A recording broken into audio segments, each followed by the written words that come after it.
This week's Extra Life on F5 Live Refreshing Technology is proudly powered by EXA. EXA brings the latest technology to gamers, offering the most immersive products for the ultimate gaming experience. They've compiled the best elements of cutting-edge ENC tech, the latest in Bluetooth 5.0 and 7.1 surround, plus extra features into their headsets so everyone can enjoy a sensational gaming experience. And they've got headsets for Xbox, PlayStation, Switch, and PC. Plus, they won't break the bank. Learn more about the headsets that are available and any current promotions by going to f5live.tv/exa. All right, so this week, it was announced that there had been a hack into the Steam user system. Information was being made available for purchase for $5,000 on some web forums. There was a lot of panic around what this might mean. There's a lot of users. Almost 90 million user accounts were said to have been involved in this breach. Lots of people use Steam, including, us at the Forge. Were we going to have to change our passwords for Steam, of which we have many, many accounts? Were we going to have to then, update things that are connected to Steam? What did all of this mean? And Valve came out. I love a company with transparency. Obviously, it's a lot easier to be transparent when the situation is this one. And they gave the information on what the data breach involved, and I hope nobody paid $5,000 for this, because basically they got a database of the two-factor authentication text messages that had been sent to users. Those text messages are good for 15 minutes. And so legitimately it is the most useless data breach of all time. They got expired text messages with 6-digit codes in them.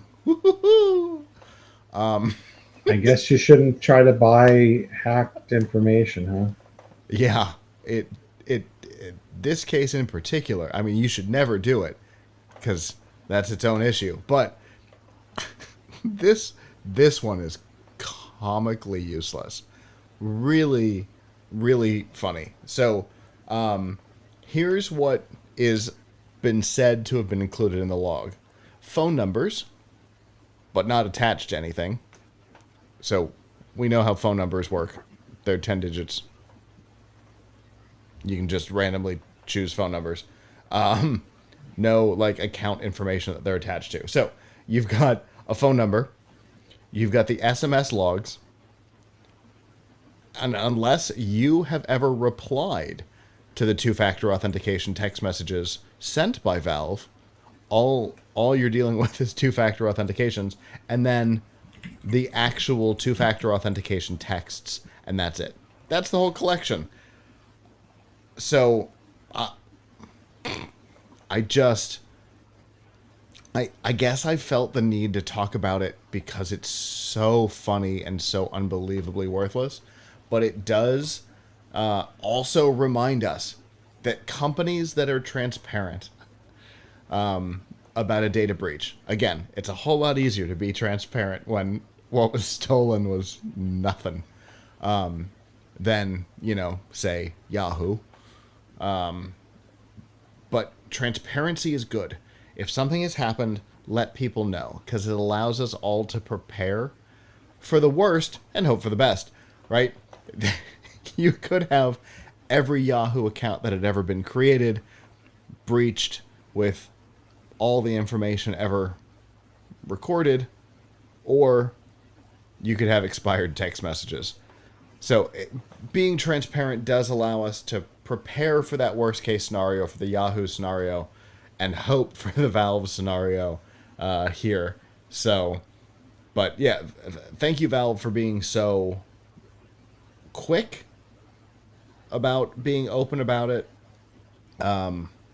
They apparently were made aware of it when the rest of us were. And they went and investigated. They're like, oh yeah, we see this. Don't worry about it. It's good. So, I bet they had to spend the money though. oh, of course. Yeah, they had to do the same audit that's always has to be done with a data breach, only to find out, meh. Well, I mean, or did they pay the $5,000 to see what was in it? Oh, that's interesting. They may have done that too. But Right. just because that's the data that's publicly being shown doesn't mean that they don't have other data that was stolen. They could have stolen a whole bunch of stuff and then used this just as a secondary scam. But Right. they did do an internal audit, and they're like, yeah, we see the data that was touched. It's expired text messages. By the time anybody knew this existed, there weren't any that were valid anymore. All is good. So So, in a sense, it was a data breach. It just was a data breach of worthless stuff. exactly. It was a completely useless data breach. What was stolen was expired by the time they knew what they had. So, Right. but it does show that there, even companies that we feel are almost feel like are invincible, like Valve, are not. Data was stolen here, so we should always keep on our toes and always encourage companies to be quick and transparent in what's going on. That is my takeaway here, and will always be my recommendation. Hello, YouTube. Thanks for watching, and I hope you enjoyed this episode of F5 Live Refreshing Technology. If you did, please subscribe to the channel down below, and of course, hit the notification bell because we know that subscriptions don't mean much on YouTube anymore. If you've got topics that you'd like us to talk about in the future, please comment them down below. And if you'd like to not follow us on YouTube, there's lots of ways that you can follow along with our content by going to plughitslive.com/subscribe. There you'll see all of our shows and all of the ways that you can watch, listen, and follow along.